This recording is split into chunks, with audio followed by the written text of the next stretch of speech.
Assalamualaikum warahmatullahi wabarakatuh. Kiai Haji Imaduddin Utsman Al-Bantani ingin mengundang Gus Rumel Abbas secara resmi.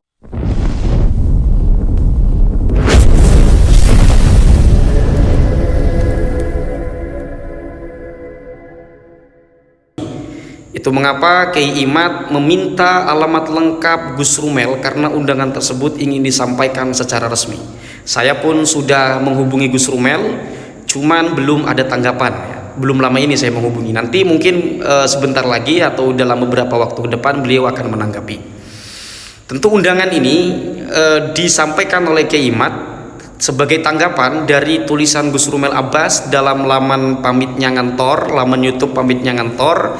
Di situ Gus Rumel Abbas menyatakan bahwa beliau telah menemukan bukti sezaman mengenai Ubaidillah, Sohib Mirbat dan Faqih Muqaddam, ya.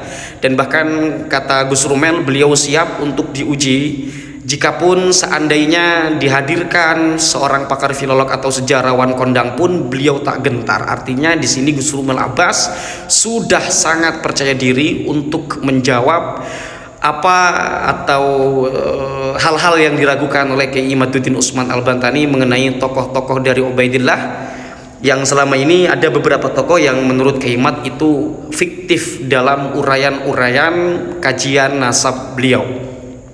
Di sini saya coba menjadi penghubung, ya. Salah satu penghubung, mungkin nanti ada penghubung yang lain jika nanti pertemuan itu terjadi. Tetapi ini secara serius, dan saya meminta langsung kepada Kiai Imad, meminta izin untuk mempublikasi undangan ini atau informasi atau mewartakan ini ke publik, karena kan ini ranahnya ranah publik, ya. Diskursus mengenai nasab Ba'alawi ini. Dengan tujuan tentu kita mengawal ini dengan cara yang baik-baik. Dan Kiai Imad juga secara gentleman di sini ingin mengundang secara resmi dan ingin dipublikasi. Mungkin juga ini sebagai jawaban dari framing terhadap al-kaburi, al-apalah, enggak begitu. Karena yang terjadi diskusi yang waktu itu juga kan persoalannya enggak sesederhana itu untuk dikatakan kabur, ya. Ada hal-hal yang kemudian perlu untuk dipertimbangkan tentang mengapa Kiai Imad ketika itu tidak hadir dalam perdebatannya.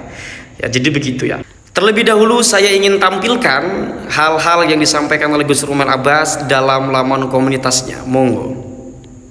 Saya sudah menemukan bukti sezaman Imam Ahmad Al-Muhajir, Imam Sohib Mirbat, dan Imam Faqih Al-Muqaddam. Bahkan kitab Arba'in karya Imam Ali bin Jadid yang diklaim mafqud, saya pun telah menemukannya.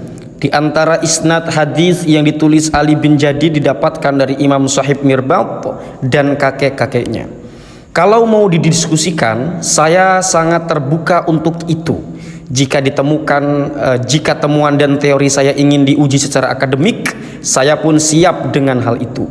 Mau mendatangkan pakar filolog dan sejarawan kondang sekalipun untuk menguliti temuan saya tidak gentar sedikit pun. Tinggal tentukan saja tempat dan waktunya. Jika memang ada kekosongan jadwal, akan saya datangi ke sana. Saya pun punya banyak sebutan dan panggilan, tapi kabur dari dialog bukanlah salah satunya. Terakhir, mungkin ini sedikit pesan untuk Ba'alawi yang merasa congkak berkat nasabnya. Ada kritik dari Imam Ghazali nih.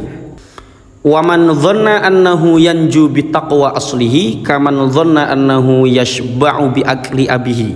Orang yang menyangka dirinya akan selamat karena leluhurnya adalah orang yang bertakwa atau orang bertakwa, ia seperti punya keyakinan bakal kenyang sebab makanan yang dimakan ayahnya. Oh iya, jika ada yang mengira penelitian saya ini punya motivasi politis, saya jawab sekarang. Di bawah ini adalah foto M. Alvin Nur Khaironi Islami.co yang menemani saya ketemu 2 orang pemodal. Modal untuk apa? Modal untuk mencetak dan menerbitkan buku lah. Saya tuh pingin balik modal karena belanja manuskrip sebanyak ini tidaklah murah dan mencarinya pun susah. Di samping inilah keseriusan seorang santri yang sekuat tenaga membahagiakan Mbah Moen atau Kiai Haji Mbah Kiai Haji Maimun Zubair yang sangat mencintai kabilah Ba'alawi. Akhiron, terima kasih kepada semua orang yang mengapresiasi penelitian Ba'alawi yang saya tempuh selama 2 hingga 3 bulan ini lewat traktir. Di sini ada semacam linknya. Saya sudah punya azam, bagi yang mentraktir 2-3 literatur di sana akan saya kirimi buku saya secara gratis jika sudah tercetak. Hitung-hitung rasa terima kasih saya untuk semua traktiran yang sangat membantu saya selama ini. Semangat, salam hangat Rumel Abbas ya. Nah, itulah teman-teman hal-hal yang disampaikan oleh Gus Rumel Abbas. Oleh karena itu, kita mari kawal ini dengan cara yang baik-baik.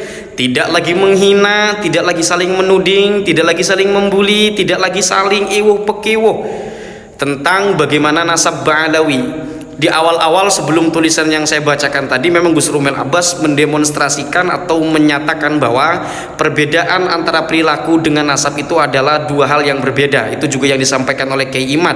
Antara nasab, keilmuan, dan perilaku itu adalah hal yang tidak bisa dicampur aduk menjadi satu. Ya. Apa namanya, ya, la yalzamu minhu adamul fiski, itulah. Jadi orang nasab itu nasab yang baik itu tidak menentukan ketiadaan kefasikan di dalam dirinya.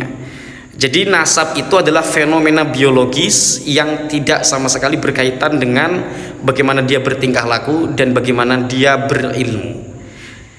Tapi apapun itu, ini perlu kita kawal secara baik-baik, kawal secara bersama, tidak perlu ribut-ribut. Apapun nanti hasil diskusinya, mari kita fokuskan agar supaya pertemuan antara Kiai Imaduddin Utsman Al-Bantani dan Gus Rumel ini agar segera terjadi dan dilangsungkan secara baik-baik, secara kepala dingin, kemudian secara dada yang lapang, pokoknya secara baiklah.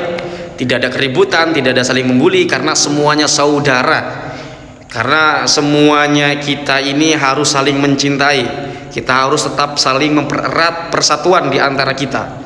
Adapun soal perilaku-perilaku, ceramah-ceramah yang kurang mengenakan, itu tetap kita kawal dari kelompok manapun. Ini soal nasab ya, soal nasab ya. Undangan ini soal nasab atau diskursusnya atau nanti perdebatannya itu mengenai nasab ya. Soal uji tentang pertemuan Gus Rumel tentang nasabnya.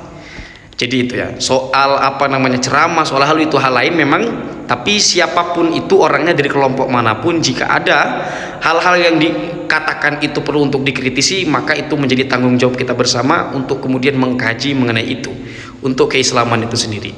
Saya pikir itu teman-teman yang dapat saya sampaikan, kurang lebihnya saya mohon maaf. Sekali lagi di sini kita harus saling menjaga persatuan, yang tentu selain untuk persaudaraan kita seiman, persaudaraan kita sama muslim, juga untuk negara dan bangsa kita. Mudah-mudahan ada manfaatnya. Hadanallahu wa iyyakum ajma'in. Wassalamualaikum warahmatullahi wabarakatuh.